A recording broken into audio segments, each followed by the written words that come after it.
Okay, I think we can start. And let me start just by reminding you that we've got an exam in here on Wednesday, something to send you off with on spring break. And the narrative review is now posted to the DSpace website, so you've got access to that now. You've got access to everything. There are some students in the class enrolled in the DSP program. We've asked DSP to help us out with proctoring your exams. They're understaffed, so they haven't gotten back to us yet, but they will get back to us. And as soon as they get back to me, I'll get back to you about exactly the details. But don't worry about that for now. Okay, nothing else is new here. No? Just a reminder again, if you've got questions after the Monday Q&A session, or even before, just post them to the DSpace website. There's now a special topic under queries and comments for you to do that, and you'll get a response from me by within 24 hours. The deadline for these things is noon on Tuesday, so I'll get a response. Anything that's posted by noon on Tuesday, I'll respond to by 5 o'clock that day. All right, let's see if we can finish up here.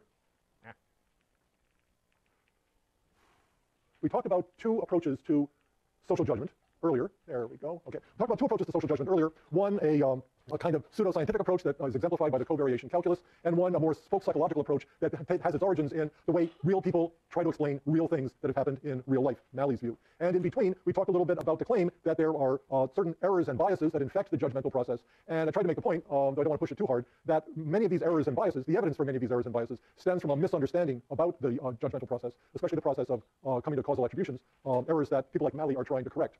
What I want to talk about today in our last lecture in this series is another aspect of this entirely, which is that up until now, whether we're talking about the covariation calculus or we're talking about Malley's folk psychological approach, the impression that I've given you, the impression that you're given by theory here, is that social judgments, including causal attributions, are more or less the product of a kind of cold, rational, deliberative process. If you're doing the covariation calculus, you collect consensus, consistency, and distinctiveness information, feed them into the calculus, and generate an attribution to the actor, the target, the context, or whatever.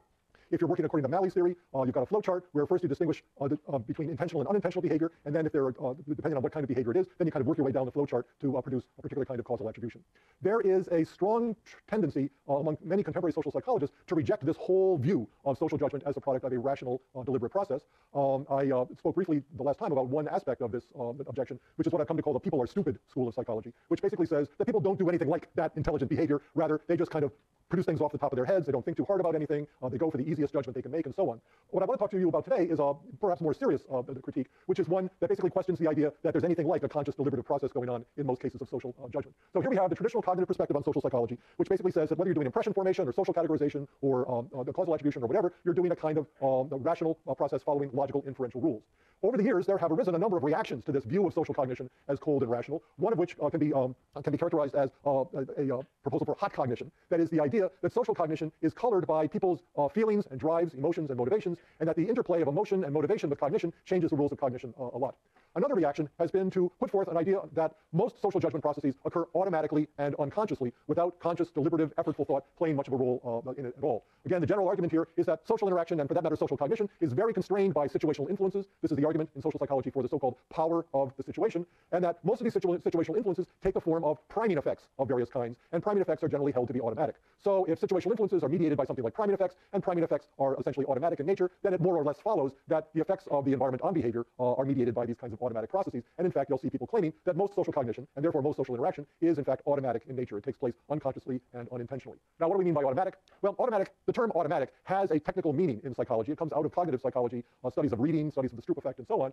But basically what we mean by an automatic process is a process that has this package of 4 properties, which you might call the canonical features of an automatic process. First, an automatic process is one that is inevitably engaged by the appearance in the environment of some effective stimulus. So it just pops up and happens almost like a reflex. Second, once it is evoked, then an automatic process runs incorrigibly to completion. That is, there's nothing you can do to stop it, okay, until it finishes. Some theorists use the term ballistic to capture this meaning, like a ball that you throw it, and it just goes until gravity pulls it down, or a ballistic missile, which you put it up in the air and it falls someplace, and there really isn't anything you can do about it. The third property of an automatic process is what we call efficient execution, which means that, at least in principle, automatic processes draw little or no cognitive resources, little or no cognitive resources. They don't take a lot of cognitive effort, and because they don't require a lot of cognitive effort, you can engage in a bunch of different automatic processes all at once and in parallel with controlled processes without there being any interference in them. The idea is that interference between processes occurs because processes draw on cognitive resources. Automatic processes don't draw on cognitive resources, therefore they don't interfere with other things that are going on. Automatic processes are of interest to people like me because they're unconscious in the strict sense of the term. That is, they have these 2 properties. The first is they operate outside of phenomenal awareness. We're not aware that an automatic process is going on when it's going on. And second, they operate outside of voluntary control. We don't deliberately initiate them, and we certainly can't deliberately control them. Okay, so the argument is that a lot of social cognition, maybe most social cognition, is of this nature. It occurs automatically, inevitably, incorrigibly, unconsciously, without anything else going on. And there are basically 2 different ways in which a process can become automatic. One is some processes seem to be innately automatic. That is, they're very similar to reflexes, or if you're other kind of animal, taxis or instincts or whatever. There's something that's built into us and come to us innately as part of our genetic evolutionary heritage. Facial expressions of emotion might be something like that. And then there are these processes that are automatic because they've been automatized. They have been acquired through extensive practice, kind of like conditioned responses.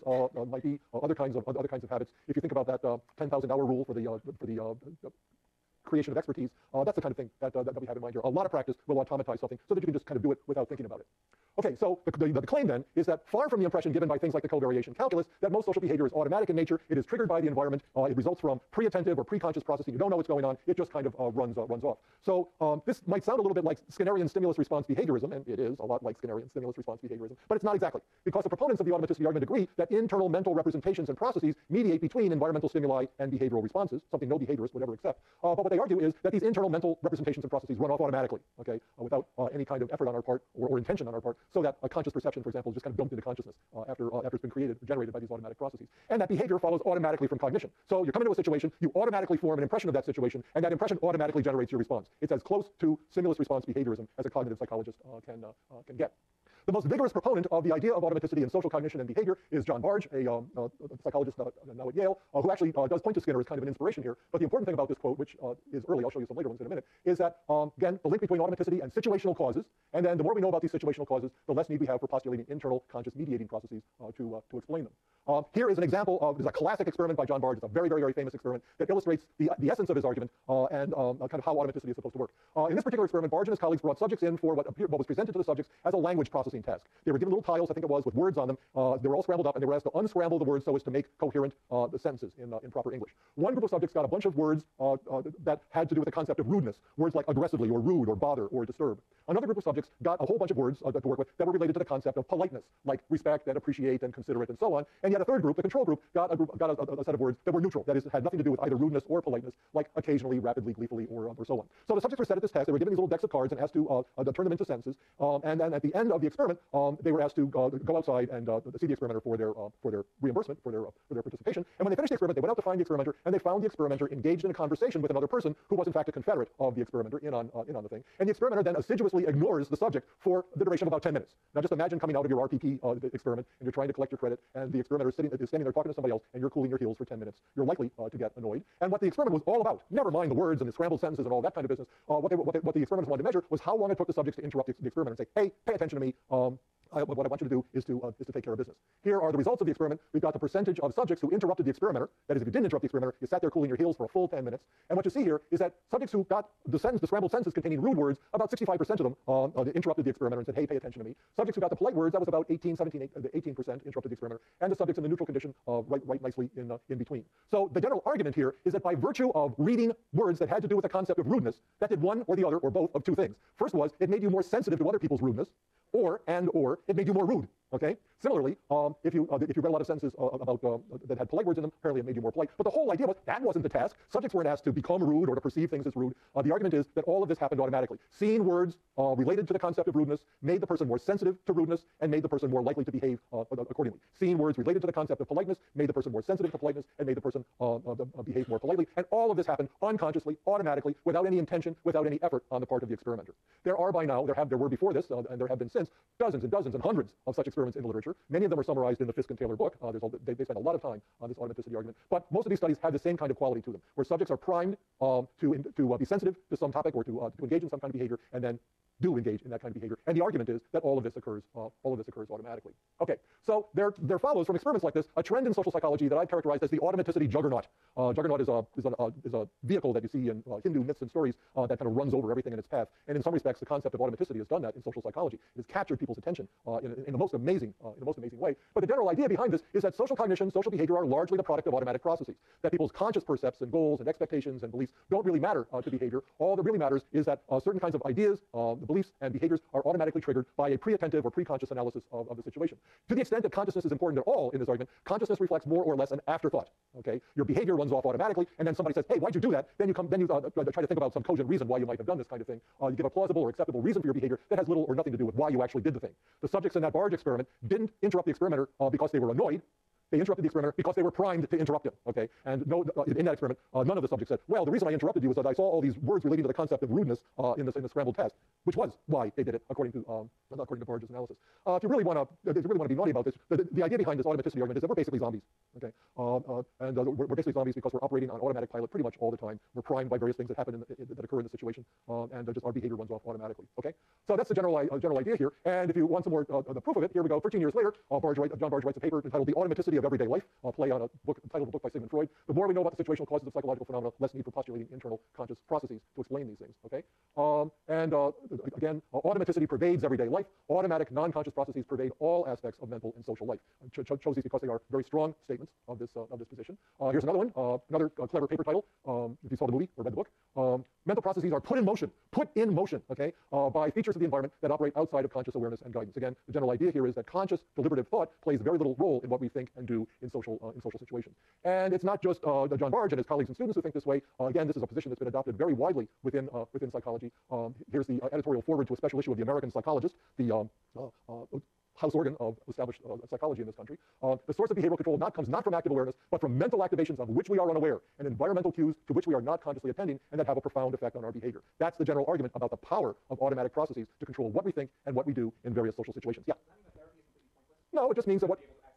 Oh, well, that kind of therapy, Freudian psychodynamic therapy, yeah, everybody would think that's pretty pointless now, because that's a topic for a different course. And Freud got everything wrong, right? I mean, he was even more wrong than you'd expect by chance.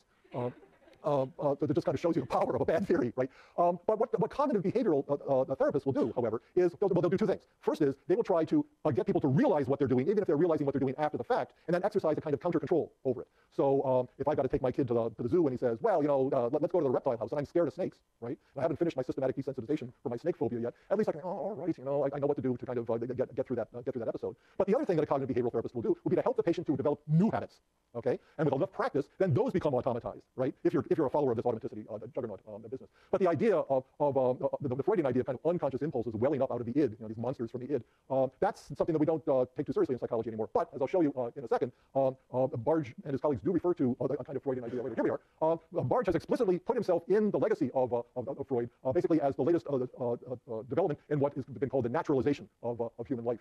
Freud once gave a lecture, he started this, in which he said, ladies and gentlemen, I'm really sorry to disabuse you of some things that you hold dear, but Copernicus showed us that the Earth is not the center of the universe, and Darwin showed us that man is just another animal, and I'm here to tell you that man is fundamentally irrational. Now, what Barge and his colleague Dan Wegner, the late Dan Wegner, have argued is that Freud didn't get it quite right. The real point is that man is virtually a conscious automaton. We may be aware of what we're doing, but we're not aware of why we're doing it, and we're not able to control what we're doing, because the vast bulk of our experience, thoughts, and actions is a product of unconscious automatic processes. Okay. So again, the general idea here is that automaticity is pervasive. It runs through everything we do, that there is a tremendous amount of post-conscious automaticity. That is, if we're conscious of something, that itself makes certain processes run off automatically. But even if we're not conscious of the thing, there's still a lot of pre-conscious, pre-attentive processing that underlies these automatic processes. Whether you're aware of what you're doing or you're not aware of what you're doing, the argument is it's still running off automatically. This idea has its origins in some deep philosophical problems about consciousness, but basically there's this philosophical position that's interesting, known as epiphenomenalism, that basically says that what we're consciously aware of is epiphenomenal in that it plays no causal role in the world. Consciousness plays no causal role in the world. Everything that happens that really acts as a cause occurs unconsciously. This is a view that can be traced to Thomas Huxley, who was known as Darwin's bulldog, so vigorous he was in promoting Darwin's theory of evolution.